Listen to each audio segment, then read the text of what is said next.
You know what? If reading the story has taught me anything, I should probably stick to drinking peppermint tea.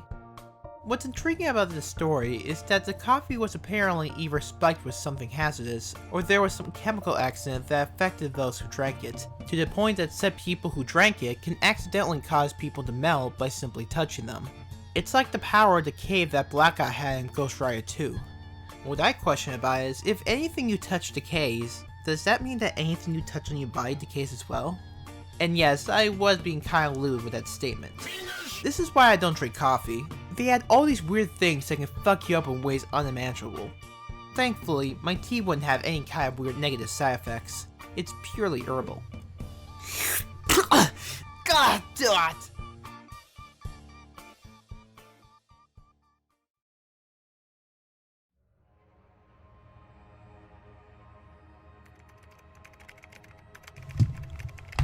I'm sending this email to warn you that it is in the coffee. I knew something was wrong when I took the first sip. There was something spicy about it. I thought one of the office girls had doctored it up with some cinnamon. When I asked Jamie, the office manager who normally made the coffee, she announced that it had been percolating when she arrived. She couldn't identify who had prepared it, nor could she identify the hint of spice in her cup. I did notice her half-painted black fingernails as she held the mug to her mouth. I thought nothing of it until I spotted Alec, our accountant, walking down the hall later that morning with black fingernails. Alec didn't see me. His gaze was set upon Linda, who was at the copier. He grabbed her from behind and yellow smoke started to ooze out of Linda's mouth and nose and from under her skirt. She screamed. Everyone did. Alec let go, and Linda fell to the floor. Her face and exposed arms and legs inexplicably and horribly burned. Stephanie and Diana, the two other office girls, fled the chairs and raced to the door, only to meet Jamie, who welcomed them with a giant embrace. Stephanie and Diana met the same fate, smoldering on the floor in a mist of yellow smoke. Alec and Jamie met my stare, but didn't threaten to head towards me. They turned, barely aware of each other, and headed upstairs, as if both were drawn by some unknown force. They were headed towards the executive offices.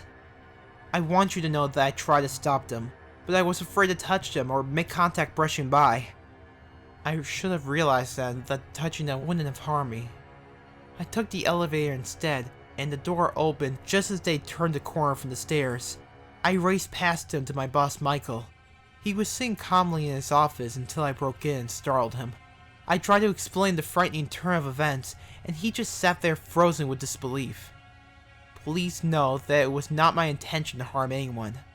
I grabbed Michael to help him escape, and as I touched him, I watched in horror as his face melted before me. That brief moment will forever be crystallized in my mind. Please let my family know I loved them. I don't know why this happened or how, and I can only surmise that it was some catastrophic chemical accident, an act of God or an act of the devil. I don't expect our coffee pot alone was affected. I don't expect that I should remain lucid for much longer. I don't expect I'll be allowed to survive if this email reaches its intended destination. My nails are almost completely black as I type this sentence. I hope I can press send before it's...